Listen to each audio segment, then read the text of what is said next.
On this week's menu, we are making barbacoa with a secret ingredient, and that is banana blossom.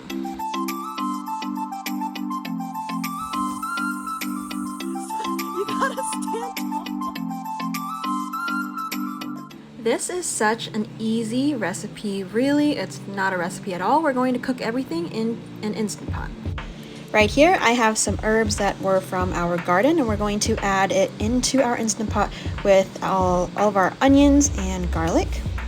We like to go with thyme and oregano, a lot of oregano, and fresh oregano is so good, you guys. If you can get your hands on it, please get some.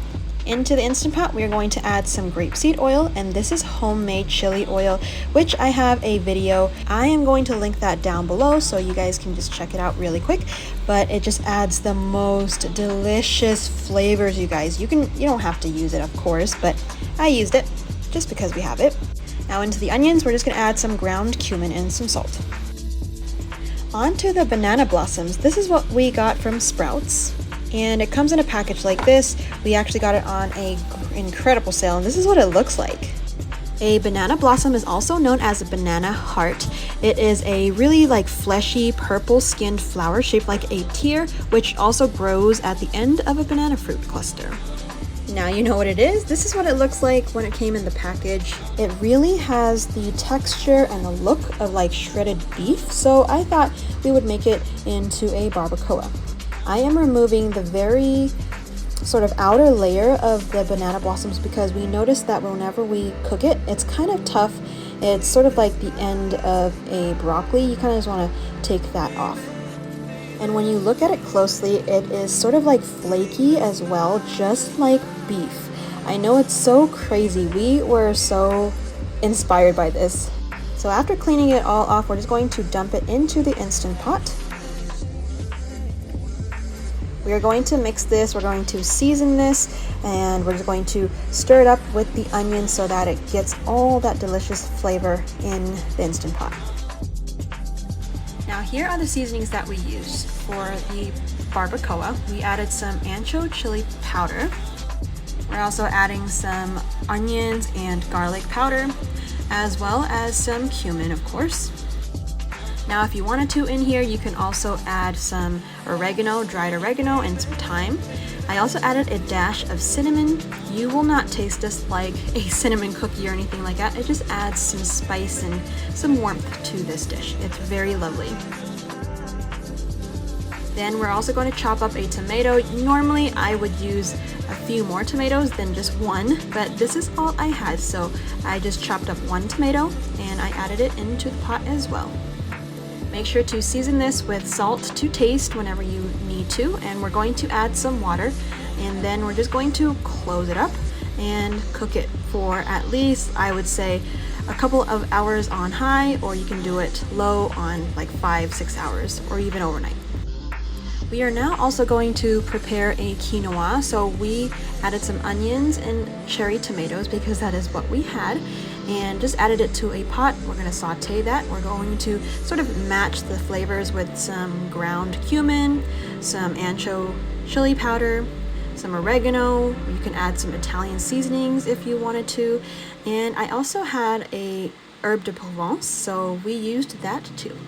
After it's been sauteing a little bit, we added the soaked quinoa, and we're just going to cook this just a little bit. Then we're just going to add some water to cover and then cook until ready. Now just checking up on the barbacoa, this is lovely and it's bubbling. Alrighty, let's make some guacamole.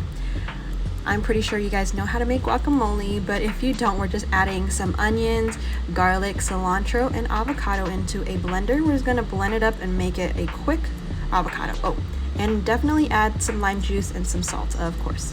Once this is done, we just put it aside and left it in the fridge until we were ready to eat. Next, we're going to make a salsa with the cherry tomatoes because that is what we have. So we added some cherry tomatoes, the same thing, some lime juice, garlic, onions, cilantro, salt. We're gonna blend that up, blitz it up, and we got this. This salsa was sort of a pico de gallo texture, but it was still lovely and delicious on our barbacoa.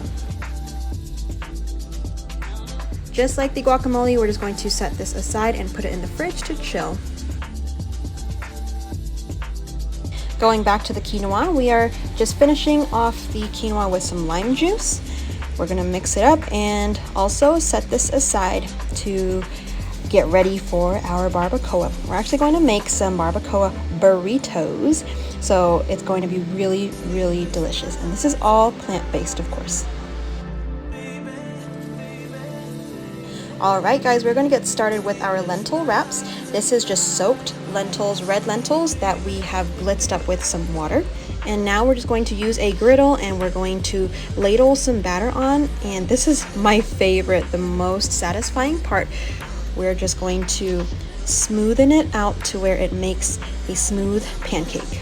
Once we got that cooking, you can kind of see that it's not as wet anymore, and that's when you know it is ready to flip. And once it's flipped, look at the crispiness.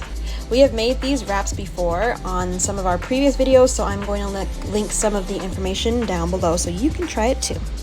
They make the most incredible, delicious like burrito or like a wrap, or you can use this as a sandwich. It is just so good, especially if you're grain-free or you don't eat very much like wheat or anything like that. This is perfect for you. It is full of nutrients, full of protein. It's just so versatile and so delicious.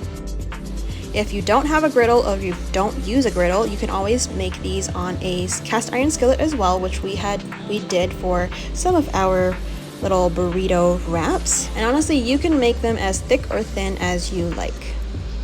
Once the barbacoa has cooked down, look at this. Does this not look like shredded beef or what? And now it's time to eat. This is our spread. We are going to make a burrito right now. Onto a plate, we're going to just put down a burrito wrap or a lentil wrap, whatever you want to call it. Then I added a layer of quinoa and also a layer of some of that barbacoa. I added some spoonfuls of the guac and salsa. And if you have hot sauce, this is also the best time to add some hot sauce. Now, look at how pliable these wraps are. They are, like I said, very versatile and just, it's great for handling. It doesn't break apart easily and it is just lovely. All right, guys, let's take a bite. I am hungry just watching myself eat. But guys, seriously, try these burritos. If you have not, definitely give these banana blossoms a try. Even if you don't have banana blossoms, you can still make this delicious burrito. Okay, so what's the verdict, baby? Was it really delicious? Does it taste like meat? Yeah. Very good. That's all I gotta say. We hope this video inspired you to make a lentil burrito or try some banana blossoms, and we hope that you subscribe, and we will see you on the next video. Thank you so much for watching. Bye everybody.